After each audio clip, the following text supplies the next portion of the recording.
বিপ্লবের অনেক ইতিহাসই হারিয়ে গেছে স্বাধীনতার ৭৬ বছরে। অবহেলায় মুছে যেতে বসেছে দীনেশচন্দ্র মজুমদারের মতো বহু শহীদদের স্মৃতি, যারা নির্মমভাবে তার স্মৃতিসৌধগুলোতে বুলডোজার চালাচ্ছেন। ইতিহাস জানা থাকলে তাদের হাত কেঁপে ওঠার কথা। দেশকে স্বাধীন করতে জীবন উৎসর্গ করেছিলেন যারা, দীনেশচন্দ্র মজুমদার তাদেরই একজন। দেশের স্বাধীনতা তিনি দেখে যেতে পারেননি। স্বাধীনতার এক যুগ আগেও ১৯৩৪ সালের ৯ জুন মারণ রোগ যক্ষ্মায় আক্রান্ত ২৭ বছরের যুবক দীনেশচন্দ্র মজুমদারকে ইংরেজ সরকার প্রায় নিঃশব্দে ফাঁসি কাটে ঝুলিয়ে দিয়েছিল। অত্যাচারী ব্রিটিশ শাসকের চোখে চোখ রেখে লড়াই করা দীনেশচন্দ্র মজুমদারের জীবনগাথা ইতিহাসের পাতায় আজও উজ্জ্বল। ১৯০৫ ভারতের ইতিহাসে এক উল্লেখযোগ্য সময়। লর্ড কার্জনের নির্দেশে বাংলা দ্বিখণ্ডিত। সারা দেশ বঙ্গভঙ্গ বিরোধী আন্দোলনে উত্তাল। এমনই এক সন্ধিক্ষণে ১৯০৭ সালে ১৯শে মে বসিরহাটের নিমতলায় পূর্ণচন্দ্র মজুমদারের দ্বিতীয় সন্তান দীনেশের জন্ম। শৈশবেই পিতৃহারা ৪ পুত্র ও ৩ কন্যাকে নিয়ে চরম আর্থিক সংকটে দিশেহারা হয়ে পড়েন মা বিনোদিনী দেবী। ইংরেজের খাজনা আদায়ের অত্যাচারে আরও বিপর্যয় নেমে আসে তাদের পরিবারে। খাজনা দিতে না পারলে তাদের ঘর বাড়ি বাজেয়াপ্ত করা হবে। চৌকিদারের এই হুমকির উত্তর খুঁজে পায় না দীনেশের শিশু মন। মায়ের সেদিনের যন্ত্রণার মুখ বিচলিত করেছিল দীনেশকে। এই যন্ত্রণার পরে প্রেরণা দিয়েছে ইংরেজদের অত্যাচারের যোগ্য জবাব দেওয়ার। ছোটবেলায় খুব ডাকাবুকো ছিলেন দীনেশ। আপাত দৃষ্টিতে শান্তশিষ্ট, কিন্তু কোণঠাসা হলেই মরিয়া হয়ে উঠতেন। লাঠি খেলা, ছোড়া খেলায় বারবার তার সাক্ষী প্রতিপক্ষরা। ১৯২৪ সালে ১৭ বছর বয়সে বসিরহাট হাই স্কুল থেকে প্রবেশিকা পরীক্ষায় পাশ করেন। স্কুলের রাস্তাটি বর্তমানে তার নামেই নামাঙ্কিত। বসিরহাট হাই স্কুলের পাঠ চুকিয়ে দীনেশ চলে আসেন কলকাতায়। জ্যাঠামশাই হরিমোহন মজুমদারের আশ্রয়ে তার ৭ নম্বর রামমোহন রায়ের রোডের বাড়িতে। এখানে লেখাপড়ার পাশাপাশি চলতে থাকে শরীরচর্চা, বিপ্লবী কাজকর্ম। কলকাতা সিটি কলেজে আইএসসি পড়ার সময় লাঠি ও ছুরি খেলার অনুশীলনের জন্য সিমলা ব্যায়াম সমিতিতে ভর্তি হন। ক্রমশ এই দুটি খেলায় তিনি এতটাই পারদর্শী হয়ে ওঠেন যে বহু জনের বিরুদ্ধে একটি লাঠি নিয়ে একাই প্রতিরোধ করতে পারতেন। আশ্চর্য ঘটনা, সিমলা ব্যায়াম সমিতি ক্লাবে গিয়েও তার কোনো স্মৃতিচিহ্ন আজ দেখতে পাবেন না আপনারা। অন্যায় অবিচার দেখলেই সুদর্শন সুস্বাস্থ্যের অধিকারী দীনেশের লাঠি গর্জে উঠত। একবার এক ধনী ব্যক্তির অন্যায়ভাবে এক বিধবাকে বাস্তুচ্যুত করতে এলে দীনেশ একাই লাঠি হাতে তার মোকাবিলা করেন। আবার ছুটে যান হরিশপুরের আগুন নেভাতে। সহযোগী বিপ্লবী শৈলেশ্বর বসুর যক্ষ্মায় আক্রান্ত। দীনেশ ছুটে যান তার সেবা করতে। এই সেবা ও লড়াইয়ের কাজে তিনি সর্বক্ষণের সঙ্গী হিসাবে পেতেন কলকাতার কারবালা ট্যাঙ্ক লেনে থাকা খুলনার সেনহাটি অনুজাচরণ সেনকে। সেনহাটি রসিকলাল দাস বিপ্লবী মনোভাবাপন্ন যুবকদের সংগ্রহ করতেন অনুজাচরণের মাধ্যমে। ১৯২১-এ তার হাত ধরেই দীনেশের বৈপ্লবিক জীবনে প্রবেশ। ব্রিটিশ সাম্রাজ্যকে উৎখাত করতে দীনেশ সশস্ত্র সংগ্রামের পথকেই শ্রেয় বলে মনে করেন। অনুজাচরণের সঙ্গে রসিকলাল দাসের নেতৃত্বে সশস্ত্র বিপ্লবী সংগঠন যুগান্তরের সদস্য হয়ে যায় ১৯২৬ সালে। অল্প দিনের মধ্যেই যুগান্তরের ২৪ পরগনা জেলার ভারপ্রাপ্ত হন। দীনেশের সহচররা দুর্গাপূজার মতো নানা ধর্মীয় উৎসবে লাঠি, ছোড়া, কুস্তি প্রদর্শনের সঙ্গে সঙ্গে বিপ্লবের প্রচার করে বেড়াতেন। তরুণ ছাত্র যুবকদের আত্মগঠন ও দেশপ্রেমে উদ্বুদ্ধ করার জন্য দীনেশ একাধিক লাঠি খেলার আখড়া তৈরি করেছিলেন। বসিরহাটে ব্যায়ামপীঠ জাতীয় পাঠাগারটিকে বাইরে থেকে দেখলে মনে হতে পারে ছাত্র যুবকদের বিনোদনের আখড়া। আসলে এটিই ছিল বিপ্লবীদের নিয়োগ বা ভর্তির সেন্টার ও প্রশিক্ষণ কেন্দ্র। বোমা বানাতেও পারদর্শী ছিলেন দীনেশ। ভাই ভবেশকে নিয়ে কালী পুজোয় বোমা বানাতে গিয়ে একবার বিপত্তি ঘটান। বিস্ফোরণে কেঁপে ওঠে গোটা বাড়ি। পরে এই বাড়িটিকে বোমার বাড়ি হিসাবে চিহ্নিত হয়ে যায়। কলকাতার কুখ্যাত পুলিশ কমিশনার চার্লস টেগার্টকে বোমা মেরে হত্যা করার জন্য ডাক আসে দীনেশের। টেগার্টকে মারতে গিয়ে বারবার ব্যর্থ হয়েছেন বিপ্লবীরা। টেগার্টের বদলে ভুল করে আর্নেস্ট ডেকে গুলি চালিয়ে হত্যা করে নবম শ্রেণীর গোপীনাথ সাহা।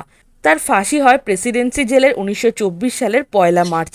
গোপীনাথের মৃত্যুর পর প্রায় অর্ধযুগ আর কেউ টেগার্টকে হত্যা করার চেষ্টা করেননি।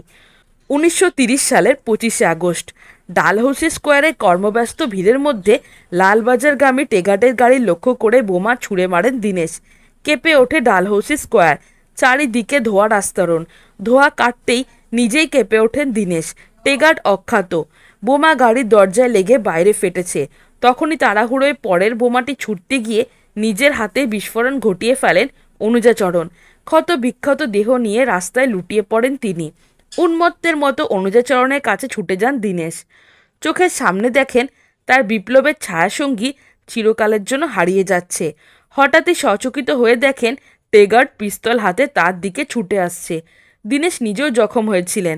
পিস্তল হাতে নিয়েও চালাতে পারেননি গুলি। ধরা পড়ে যান। আলিপুর স্পেশাল ট্রাইব্যুনালের বিচারে তার যাবজ্জীবন দ্বীপান্তরের সাজা ঘোষণা করা হয়। যদিও নানা কারণে দীনেশকে দ্বীপান্তরে না পাঠিয়ে রেখে দেওয়া হয় মেদিনীপুরের সেন্ট্রাল জেলে। এই ঘটনায় রামমোহন রায়ের রোডের বাড়ি ছেড়ে দিতে হয় তার দাদা অবিনাশচন্দ্র মজুমদারকে। কোনো হোটেলেও তার স্থান হয় না। অন্যের বাড়ির রকে শুয়ে ভাইয়ের জন্য মামলা লড়তেন তিনি। এক দুঃসহ অবস্থার মধ্যে পড়ে মজুমদার পরিবার। মাকে খুব ভালোবাসতেন দীনেশ। পালিয়ে বেড়ানো জীবনে সুযোগ পেলেই ছুটে গেছেন বসিরহাটে মায়ের কাছে। যেতে না পারলেও চিঠি দিয়ে যোগাযোগ রাখতেন মায়ের সঙ্গে। 1931-এর 17ই অক্টোবর যাবজ্জীবন কারাদণ্ডের আসামি দীনেশ মেদিনীপুর জেল থেকে মাকে লিখলেন, মা, তুমি কিছু ভেবো না। ব্রিটিশের জেলে পচে মরার জন্য তোমার মেনির জন্ম হয়নি। আমি খুব তাড়াতাড়ি এখান থেকে বেরোবো। মাকে দেওয়া কথাও রেখেছিলেন দীনেশ। জেলের প্রাচীরে বেশিদিন তাকে আটকে রাখতে পারেননি। 1932 সালে ফেব্রুয়ারি মাসে জেলের পাঁচিল টপকে পালালেন দীনেশ। লম্বা হাতা চামচকে গায়ের জোরে বেঁকিয়ে হুকের আকার দিয়ে তার সঙ্গে কয়েকটা ধুতির মতো করে গিঁট বাঁধলেন। দুই সঙ্গী শচীন করগুপ্ত ও সুশীল দাশগুপ্তকে আগেই পালাতে সাহায্য করেছিলেন এবং তারপরে তিনি ঝাঁপ দেন পাঁচিলের ওপর থেকে। পায়ে প্রচণ্ড আঘাত পেয়ে সেই অবস্থাতেই বেলেঘাটায় দিদির বাড়িতে আশ্রয় নেন দীনেশ। শুভানুদায়ীরা দীনেশকে বোঝালেন কিছুদিন আত্মগোপন করে থাকতে। কারোর কথায় কর্ণপাত না করে দীনেশ শুরু করলেন পরবর্তী পরিকল্পনা। লালবাজার ও রাইটার্স বিল্ডিং আক্রমণ করে সেখানে জাতীয় পতাকা উত্তোলন, 24 পরগনা জেলার সমস্ত থানা আক্রমণ করে দখল করে নেওয়া এবং সেখানকার মানুষদের সমর্থন ও সহযোগিতার মাধ্যমে স্বাধীনতার বিজয়বার্তা ঘোষণা করা। দীনেশকে ধরার জন্য মরিয়া ইংরেজ সরকার 1500 টাকার অর্থমূল্যের পুরস্কার ঘোষণা করেন। দলের নির্দেশে শুরু হয় তার অনির্দিষ্ট পথ চলা, কখনো বাঁকুড়া, কখনো পুরুলিয়া, আবার কখনো বা ঝরিয়া। জীর্ণ পোশাক, ক্ষুধার্ত, ক্লান্ত, অবসন্ন দেহে পৌঁছান রানীগঞ্জে। সাঁওতাল সেজে টিঙ্কু মাঝি নাম নিয়ে কলিয়ারিতে দিনমজুরে কাজ নেন। চন্দননগর ছিল ফরাসি উপনিবেশ, তাই সেখানে ইংরেজদের আইন কানুন, অস্ত্র আইন সরাসরি প্রয়োগ করা যেত না। বিপ্লবীরা নিরাপদ স্থান হিসাবে চন্দননগরকেই বেছে নিত। সন্দেহে চোখ এড়াতে এখানে পালিয়ে আসেন দীনেশ। প্রথমে ডক্টর হীরেন্দ্র চট্টোপাধ্যায়, পরে দাশরথী ঘোষের বাড়িতে আশ্রয় নেন দীনেশ। সঙ্গী হিজলি জেল থেকে পলাতক বিপ্লবী নলিনী দাস ও ওয়াটসন হত্যার প্রচেষ্টায় আসামি বীরেন্দ্র রায়। ইংরেজ গুপ্তচর সন্ধান পেয়ে যায় ওদের। ইংরেজদের দালাল বলে খ্যাত ফরাসি পুলিশ কমিশনার মসিয়ে ক্যা নিজেই সদল বদলে যান দীনেশদের গ্রেফতার করতে। কিছুক্ষণ খণ্ডযুদ্ধের পরে দীনেশের গুলিতে নিহত হন ক্যা। বীরেন্দ্র ধরা পড়লেও দীনেশ পালিয়ে যান গঙ্গার ঘাটের দিকে। সেখানে জটাধারী সাধুর বেশে গঞ্জিকা সেবন করে পুলিশের চোখে ধুলো দিয়ে আত্মগোপন করে থাকেন। একদিন গভীর রাতে ফিরে আসেন হীরেন্দ্র চট্টোপাধ্যায় ইন্দ্রালয়ের বাড়িতে। চন্দননগর বাগবাজারের 37 নম্বর চারুচন্দ্র রায় লেনের এই বর্তমান বাড়িটি এখন জরাজীর্ণ অবস্থায় ভগ্নস্তূপে পরিণত। বাড়িটি হস্তান্তর হয়ে গেছে। জানা গেল ঐতিহাসিক এই বাড়িটি শীঘ্রই ভেঙে ফেলা হবে। ইন্দ্রালয়ে দুদিন কাটিয়ে দীনেশ চলে যান উত্তর পাড়ায় বিপ্লবী অমরেন্দ্র চট্টোপাধ্যায়ের বাড়িতে। সেখানেও একদিনের বেশি থাকতে পারেননি। কলকাতায় ঘোড়ার আস্তাবলে আশ্রয় নেন। 3 দিন ঘোড়ার খাবার খেয়ে আবার অনিশ্চয়তার পথে পা বাড়ান। অপুষ্টি, কাশি, জ্বর সহ নানা ব্যাধিতে তিনি তখন আক্রান্ত। দুর্বল শরীর নিয়ে আত্মগোপন করে পালিয়ে বেড়াচ্ছেন দীনেশ। সাধুর বেশ ধরার সময় গঞ্জিকা সেবনের ফলে তীব্র কাশি বাসা বাঁধে শরীরে, সঙ্গে জ্বর। টালিগঞ্জের একটি বাড়িতে যক্ষ্মা রোগী সেজে শুয়ে থাকতে শুরু করলেন। এই সাজটাই সাজা হয়ে উঠল। সত্যিই মারণ যক্ষ্মায় আক্রান্ত হলেন দীনেশ। টালিগঞ্জ থেকে মুশালপাড়া লেন মেছুয়া বাজার হয়ে 1933 সালের 136 নম্বর কর্নওয়ালিস স্ট্রিটের বাড়িতে আনা হয় তাকে। সঙ্গী হলেন নলিনী দাস এবং জগানন্দ। মারণ রোগ তীব্র, মাঝে মধ্যেই বেহুশ হয়ে পড়েছেন। তার মধ্যেই তীব্র আর্থিক সংকট। এমন সময় ত্রাতা হয়ে আবির্ভাব হলেন গ্রিনলেজ ব্যাংকের কর্মী কানাই বন্দ্যোপাধ্যায়। সই জাল করে 27,000 টাকা দীনেশের হাতে তুলে দিয়ে হাসতে হাসতে কারাবরণ করলেন। দীনেশের শরীর অত্যন্ত খারাপের দিকে যাচ্ছে দেখে সহকর্মীরা ঠিক করলেন ওই টাকায় তার চিকিৎসা করাবেন। দীনেশ ক্ষিপ্ত হয়ে ওঠেন, নিজের চিকিৎসার জন্য 1 টাকাও খরচ করতে দিলেন না। 22শে মে 1933 ভোর 5টায় 136 নম্বর কর্নওয়ালিস স্ট্রিটের বাড়ির বাইরে কোলাহলে ঘুম ভাঙল দীনেশের। প্রচণ্ড কাশিতে ক্ষত বিক্ষত শরীরটাকে কোনো ক্রমে টেনে নিয়ে গেলেন জানলার কাছে। দেখলেন সশস্ত্র পুলিশ বাহিনী সারা বাড়িটিকে ঘিরে ফেলেছে। ওই অবস্থাতেই নলিনী ও জগানন্দকে নিয়ে পুলিশের সঙ্গে গুলির লড়াই চালালেন। শেষ রক্ষা হলো না, পুলিশের হাতে 3 জনই ধরা পড়লেন। এটাই দীনেশের শেষ লড়াই। ইতি ঘটল এক লড়াকু বিপ্লবীর দীর্ঘ বিপ্লব জীবনের। নলিনী জগানন্দের যাবজ্জীবন দ্বীপান্তরে সাজা ঘোষণা হলো। দীনেশের জীবনে যবনিকা টানার নির্দেশ দিল আদালত। শোচনীয় অসুস্থতার জন্য ফাঁসির দিনে বিলম্ব ঘটলেও রেহাই দেওয়া হলো না তাকে।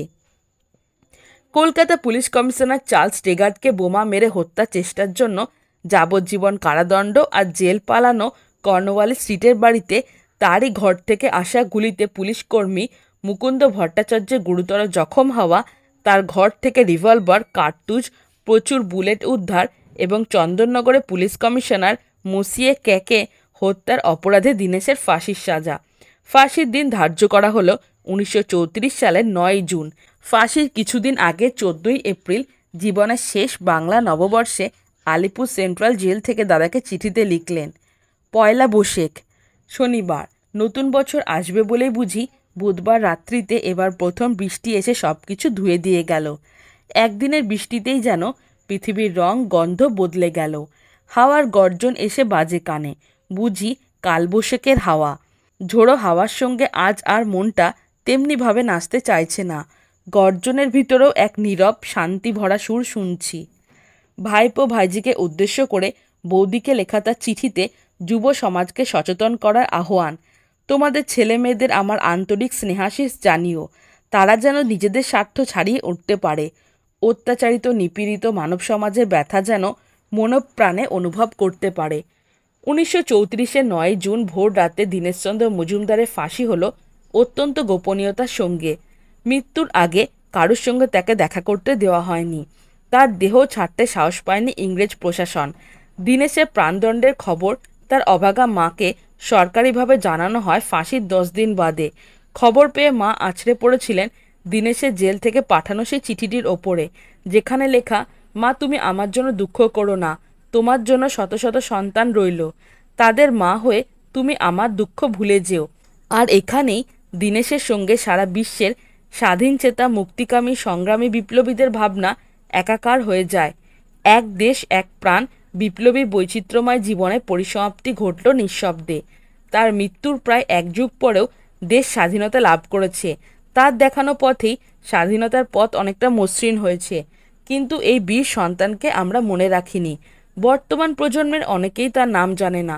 তার সন্ধানে বেরিয়ে বসিরহাট, তার জন্মভিটে ধ্বংসাবশেষে সহ সারা বাংলায় বিক্ষিপ্তভাবে পাওয়া গেল কয়েকটি আবক্ষ মূর্তি, লাঠি, ছোড়া খেলার কয়েকটি আখড়া, চন্দননগরে ভগ্ন আশ্রয়স্থল, নানা শরিকে ভাগ হয়ে যাওয়া উত্তর কলকাতার 7 নম্বর রামমোহন রায় রোডের বাড়ি, 136 কর্নওয়ালিস স্ট্রিটের বাড়ির গেটের ফলক, বসিরহাটে গোপালচন্দ্র রোডের শহীদ দীনেশ মজুমদারের জন্ম শতবর্ষ উদযাপন কমিটির আর্থিক অসচ্ছল অফিস ঘর, আর দিলীপ মজুমদার ও কৌশিক মজুমদারের মতো কয়েকজন দূর সম্পর্কের আত্মীয়।